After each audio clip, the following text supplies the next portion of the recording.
Республикада собан культуралары шәшү тәмамланып келе. Алабуға район егеншілері қырытшыларын оңышлы башқарып шықты.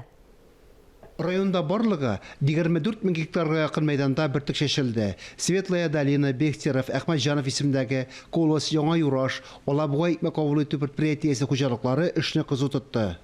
Районда иң зур саналган Яңа Юраш агрофирмасы шәшүне беренчеләрдән булып тәмамлады. Агрофирма җитәкчесе Хәлил Сабирҗанов басуларда шәшүлекләрнең торышын көндә карап уза. 30 еллык стажлы җитәкче быелы кебек эссе май аен хәтерләми. Мондый корыда яңгырлар бик кирәк. Югыйсә игенчеләрнең торышы юкка чыгарга мөмкин.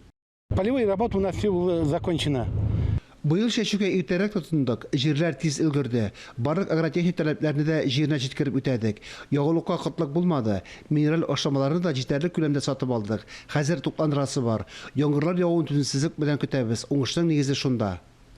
Туфракта дым саклауда уңышлы эшләүчеләр ота. Җирдә дым саклансын өчен басуларны тормалыйлар. Бүгенге көндә без шәшү бетердек, шәшүдән соң Biz барысында тиз шәчтек. Хәзер басуга ашлама кертәбез.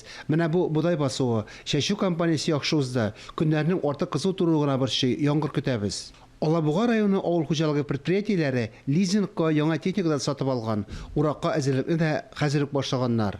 Фарис Мөхәммәтов, Гөлназ Гайни, Татарстан яңалыклары, Алабуга районы.